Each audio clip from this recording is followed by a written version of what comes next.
Historical evolution of terrorism in Nigeria. Terrorism in Nigeria has evolved from localized conflicts and religious disturbances into a more organized security threat.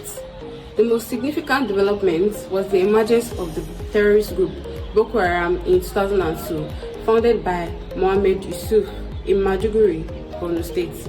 Initially, it was a religious movement. It later became a violent insurgent group carrying out bombings, kidnappings, and attacks on civilians and security forces. In 2015, a faction of the Boko Haram formed the Islamic State West African Province, and it also aligned with the ISIS. The ISWAP adopted a more structured military approach and mainly targets government and military institutions. Another group, Ansaru, emerged as a splinter faction of the Boko Haram and is also known for kidnappings and attacks on strategic targets, particularly in the northern, western, and central Nigeria. Today, terrorism in Nigeria increasingly linked to criminal activities such as kidnapping for ransom, cattle rustling, illegal mining, and armed trafficking.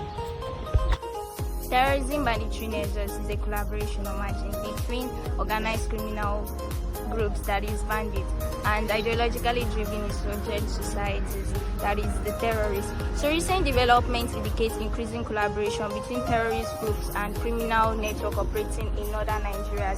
They engage in activities such as cattle rustling, kidnapping for ransom, illegal mining, arms trafficking, and cross-border smuggling. Section 1 of the Terrorism Prevention and Prohibition Act states the objective for this act, and then some of the objectives is that it provides a comprehensive legal framework for combating terrorism and terrorism finances. It prevents and prohibits acts of terrorism. It facilitates investigation and prosecution of terrorist offenses, and then it provides measures for the identification, freezing, seizure, forfeiture, and confiscation of terrorist assets. Also, the act seeks to strengthen international cooperation in counter-terrorism matters, and it defines procedures for the declaration of a person or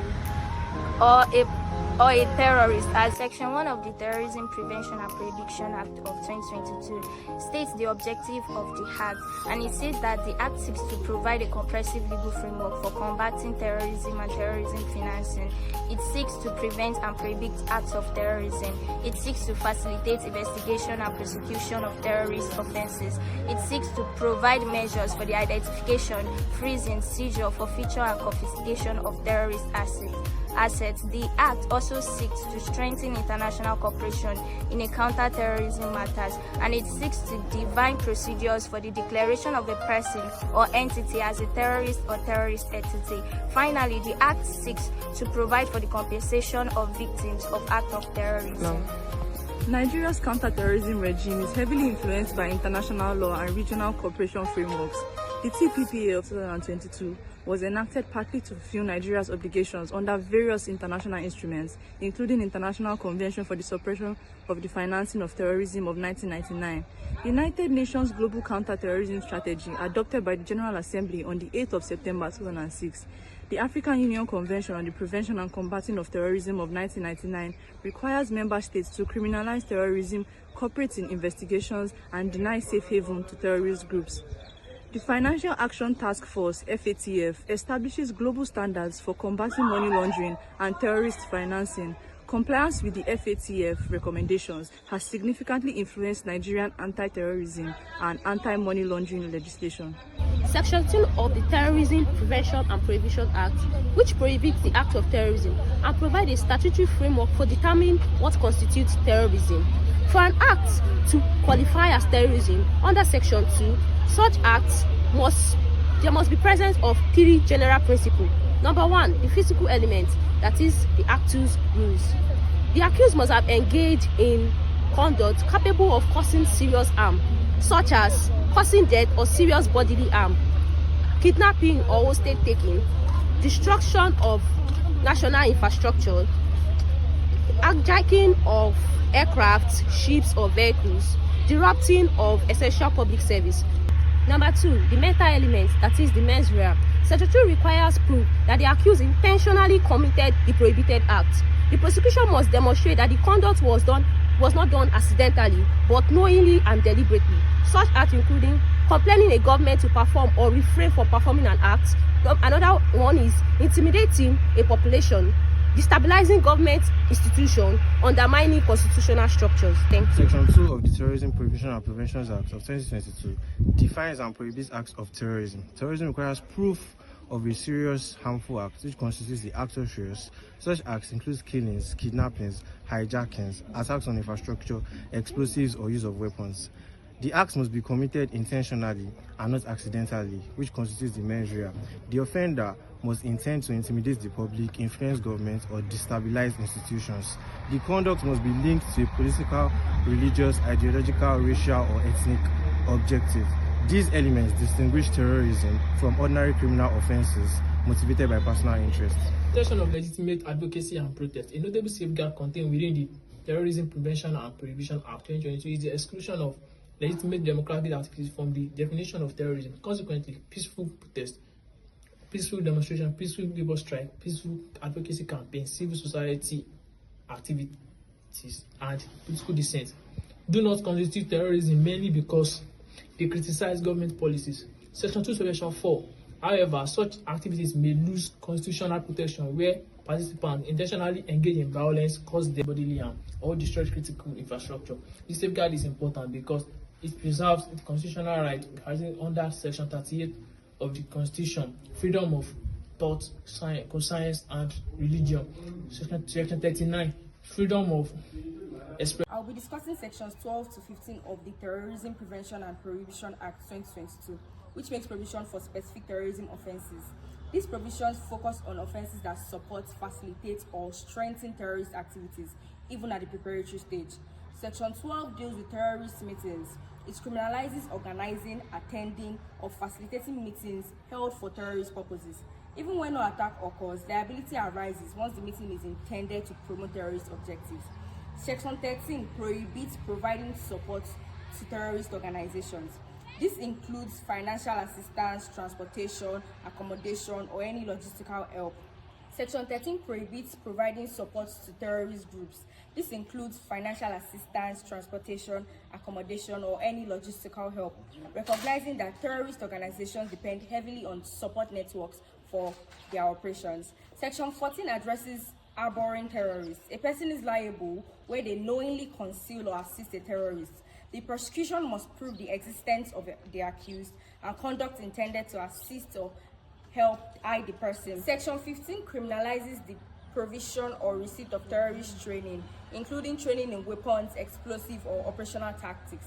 The law targets this stage because training equips individuals with the capacity to carry out terrorist acts. Section 17. Any person who knowingly offers to provide or provides a weapon, whether biological, chemical, or nuclear, or any other lethal weapon, to a person who is in support of a terrorist act or a terrorist or terrorist group commits an offense and is liable to not less than 20 years imprisonment, a maximum of life imprisonment. Section 18. A person who knowingly agrees to recruit or recruit a person to be a part of a terrorist group or to perform in a terrorist act commits an offense and is liable to not less than 20 years imprisonment or a maximum of life imprisonment. Section 19. A person who knowingly solicits property for the benefit of a terrorist or terrorist act commits an offense and is liable to not less than 20 years imprisonment or a maximum of life imprisonment. And a legal practitioner is not required to report this offense if it has been obtained under privileged circumstances. And privileged circumstances here means an information that has been obtained through him advising a client. Financing of terrorism. Section 21 of the Terrorism, Prevention and Prohibition Act 2022 is one of the most important provisions of the Act. The section criminalizes directly financing terrorism, indirectly financing terrorism, providing economic resources, and making property available for terrorist purposes. Section 22 also criminalizes financing travel for persons intending to join terrorist organizations, receive terrorist training, participate in terrorist activities abroad. The provisions reflect growing international concern regarding terrorist fighters. A crucial feature of this offense is that the prosecution need not to prove that the funds were ultimately used in a complete terrorist attack. The offense is committed once funds or resources are intentionally provided for the terrorist purposes. The provisions align with the international standards under the International Convention for the Suppression of Financing of Terrorism and FATF recommendations. Section 26 of the Terrorism Prevention and Prohibition Act extends criminal liability beyond principal offenders. Persons who aid, abet, counsel, procure, conspire, facilitate the commission of terrorist offences may incur liability equivalent to that of the principal offender. This provision reflects the principle that all participants in a terrorist enterprise contribute to the ultimate harm. Similarly, Section 27 criminalizes escape from lawful custody and assistance provided to facilitate such escape. Section 28 also criminalizes attempts to commit terrorism offences. In addition, Section 29 criminalizes preparatory conduct undertaken in anticipation of terrorist activities. Examples of such conduct include acquisition of explosives, surveillance of targets, procurement of weapons, preparation of attack planes, etc. This provision permits early intervention by law enforcement authorities before attacks materialize. Offences relating to civil aviation, safety of ships and fixed platforms, Section 34 to 47 of TPPA 2022, Part 6 of the Terrorism, Prevention and Prohibition Act 2022 domesticates various international conventions relating to aviation security, maritime security, and the protection of critical infrastructure. The provision seeks to safeguard aircrafts, airports, ships, offshore installation, navigational facilities, and transportation network from terrorist attacks. Offences relating to civil aviation, hijacking of aircraft, Section 34. A person who by force, threats, coercion, or intimidation unlawfully seizes or exercises control over an aircraft in flight commits an offence and is liable upon conviction to life imprisonment. Offences against safety of civil aviation, Section 35. The Act criminalizes violence against persons on board on aircraft, destruction or damage of aircraft. Offences against the safety of civil aviation, Section 35. The Act criminalizes violence against persons on board an aircraft, destruction or damage of an aircraft, placement of explosives or dangerous devices on aircraft, destruction of air navigation facilities, dissemination of false information, endangering flight safety. Conviction attracts imprisonment for not less than 20 years, while a death sentence may be imposed where death results from the offence. Offences relating to ship and fixed platform. This can be seen in Section 37 of the Terrorism Prevention and Prohibition Act 2022. The Act criminalizes the seizure of ships offshore platforms, violence against persons aboard ships, destruction of vessels or cargoes, destruction of fixed offshore installation, interference with maritime navigations. The penalties include imprisonment for 25 years or death in situations where deaths are involved. The use of BCRN weapons. This can be seen in Section 38 of the Act. The Act criminalizes the discharge of biological, chemical, radiological, or nuclear weapons, explosive, liquid, and other hazardous substances from ships or fixed platforms is prohibited. Investigation and intelligence gathering under Section 64 to 67 of the Terrorism Prevention and Prohibition Act 2022. These provisions empower law enforcement agencies to act swiftly in terrorism cases. Section 64 allows the urgent search without warrants where lives are at risk. Section 65 permits the investigators to collect evidence such as fingerprints, photographs, and samples. Section 66 authorizes the detention of suspects for up to 60 days, subject by the renewal of the court. Allows temporary restriction of access to detained persons to prevent interference with investigations. Together, these provisions enhance intelligence gathering and strengthens Nigerians' fight against terrorism. Section 72 of the Terrorism Prevention and Prohibition Act 2022 protects confidential informants and intelligence sources involved in terrorism investigation. The purpose of this provision is to ensure that individuals who provide information to security agencies are safeguarded from exposure, intimidation, retaliation, or harm. Section 76 contains jurisdiction over terrorism offences. Section 76 confers exclusive jurisdiction on the Federal High Court to hear and determine all terrorism-related offences under the Act. This means that only the Federal High Court has the legal authority to try and adjudicate cases involving terrorism offences in Nigeria. The provision promotes uniformity and specialization. Nigeria's counter-terrorism efforts face several challenges. Despite recent reforms, corruption can weaken security operations and reduce public trust, while rivalry among security agents may affect intelligence sharing and coordination. Weak border control also allow the movement of weapon, fighter and illegal groups across the country border. Poverty, unemployment and lack of educational opportunities make some people vulnerable to recruitment by extremist groups. In addition, over-reliance on military action may not address the root causes of terrorism. Human rights concerns also reduce public confidence, making it important for counter-terrorism measures to remain lawful and accountable.